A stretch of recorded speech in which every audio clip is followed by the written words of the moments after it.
Hello friend, standard 11 में P subject में chapter number 5 environmental health, जिनका फर्स्ट पार्ट आप लोगों को समझा दिया था।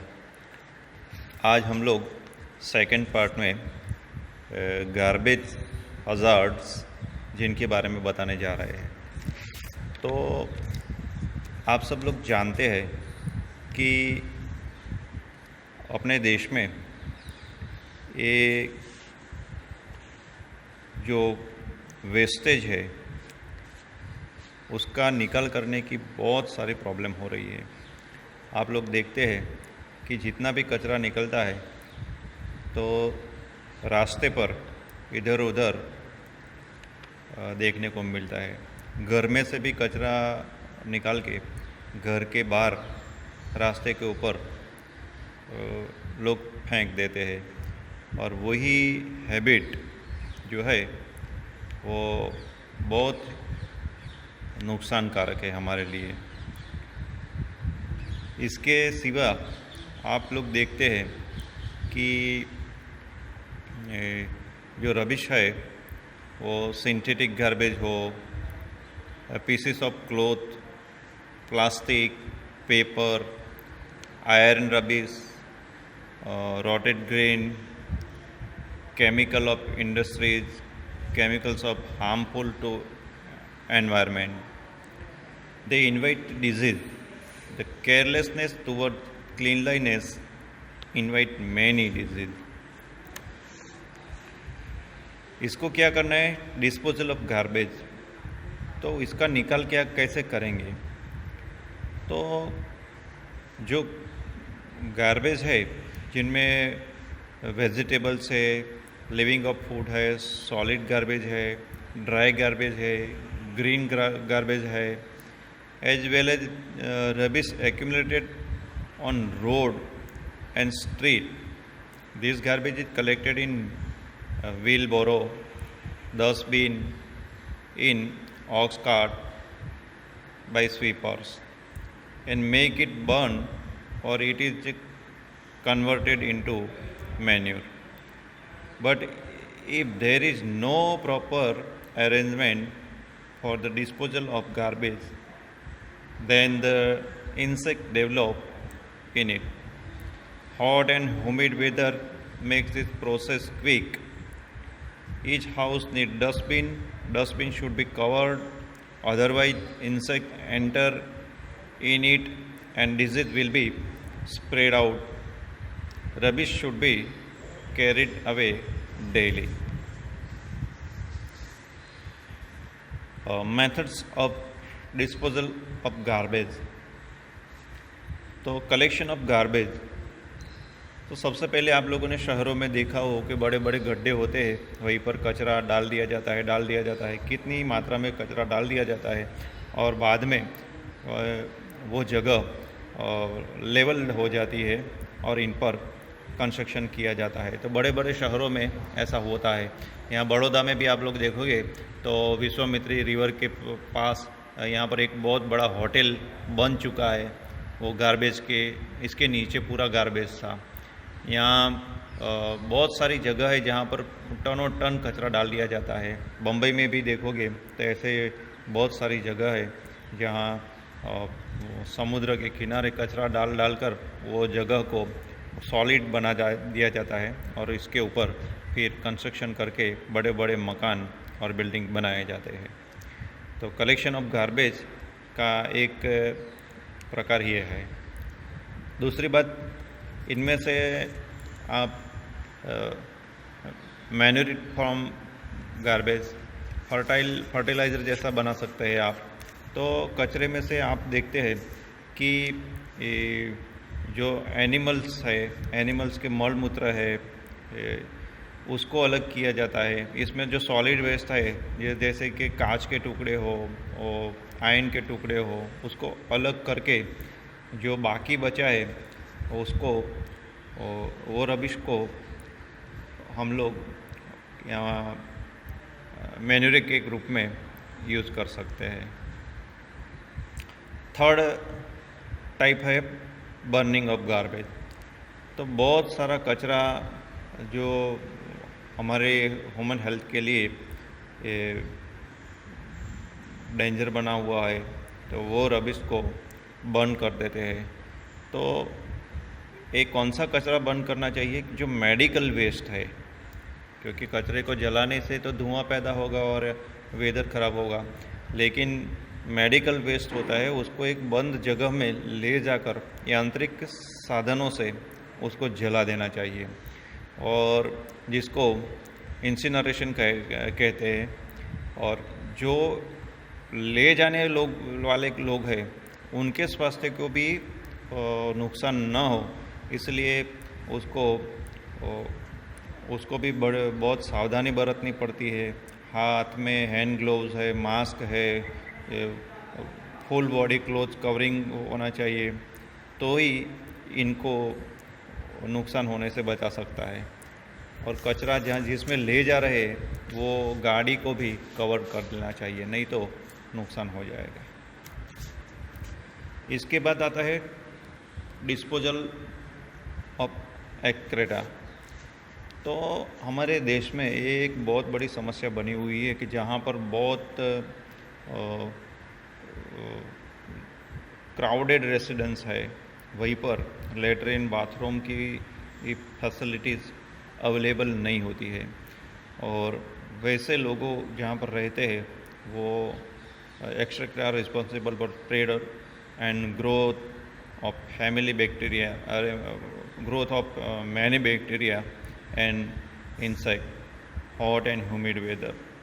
तो खुले में वो लोग गंदगी फैलाते हैं। जो गंदगी है इसमें लोग इतने बैक्टीरिया वायरस उत्पन्न होते हैं, इसमें ही लोग चलते हैं खुले पैर, और वो अपनी स्किन पर लग जाता है और बॉडी में एंटर होता है। कई बार अपना खाने का जो पदार्थ है उसमें आ जाता है और कृमि जैसे रोग हमारे शरीर में होने लगते हैं। तो उनका निकाल कैसे होना चाहिए? तो एक प्रकार है नॉन हाइजेनिक वे और सेकंड है हाइजेनिक वे। तो नॉन हाइजेनिक वे हम लोग देखते हैं कि to pass excreta on the bank of river और lake dangerous of public health.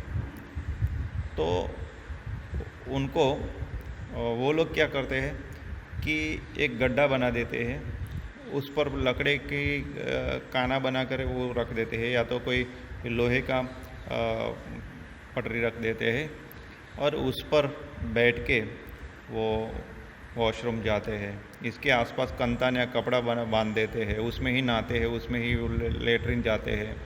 तो वो नॉन हाइजेनिक है।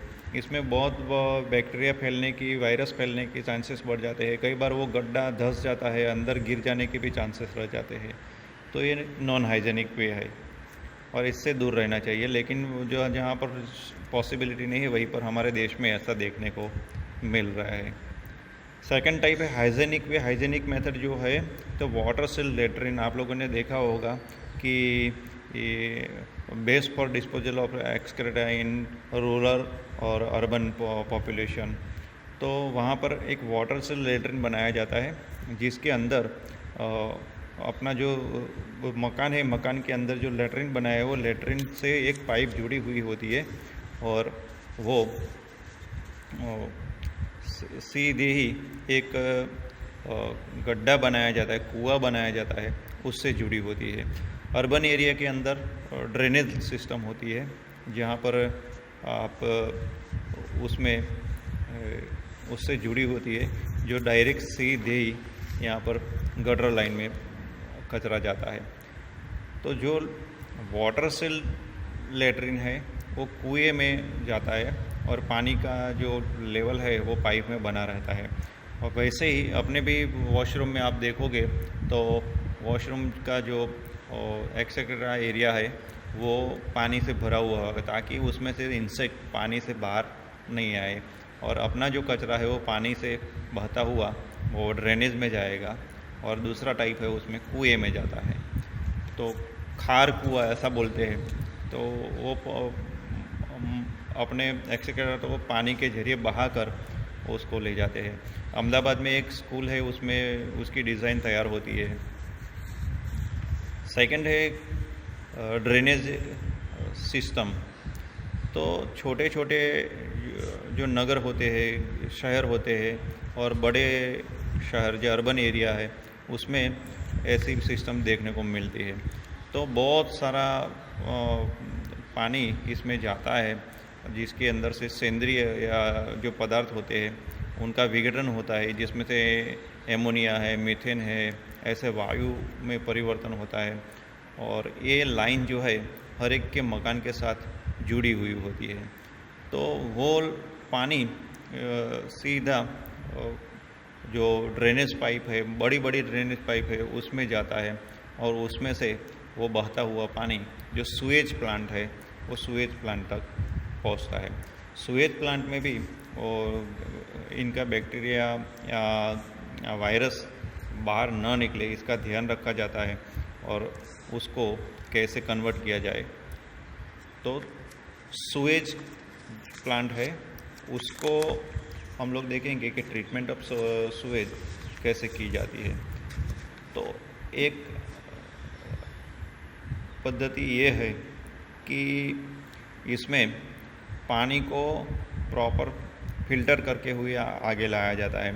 तो लाखों लीटर आप लोग देखो, शहर में देखोगे कि लाखों लीटर पानी वो अपने एक्सक्रेटर के साथ वो अपना घन कचरा, देखो बहुत सारे मरे हुए प्राणी हो वो भी इसके अंदर चले जाते हैं। तो वो बहता हुआ कचरा सुएज प्लांट में से बड़ी पाइप निकाली जाती है और वो पाइप में एक जाली लोहे की लगाई जाती है जिनमें वो कचरा, बड़ा जो घन कचरा है वो रुक जाता है और पानी है वो आगे निकल जाता है। फिर वो कचरे को फिल्टर करते हुए घन कचरे को बाहर निकल के अलग कर दिया जाता है और वो पानी आगे निकल जाता है। दूसरा इनका जो ट्रीटमेंट ऑफ ऑर्गेनिक सब्सटेंसेस जो है उसको आप देखेंगे तो 10 आप लोग देखते हैं कि 1 to 2 metre deep, 2 to 30 metre broad बहुत सारी पाइप लगी हुई होती है जिसके अंदर से ये पानी आगे ले जाया जाता है। तो जिसमें बड़ी बड़ी मिट्टी है, कंकर है, वो पानी में से नीचे बैठ जाता है और पानी थोड़ा आगे निकल जाता है। तो बार बार वो जो पाइप है उसको साफ़ किया जाता है थोड़े थोड़े अंतरों पर, और कचरा है उसमें से निकाल लिया जाता है। तो ट्रीटमेंट ऑफ ऑर्गेनिक सब्सटेंसेस तक हम लोग आ गए हैं कि जो गार्बेज है, गार्बेज हज़ार्ड कैसे किया जाता है और सुएज ट्रीटमेंट। अब इसके बाद हम लोग नेक्स्ट टॉपिक्स में अदर अल्टरनेटिव जो है उसके बारे में, डिस्पोजल ऑफ एक्सक्रेटा और कंडीशन ऑफ नेशन के बारे में बताएंगे थर्ड पार्ट में। Thank you.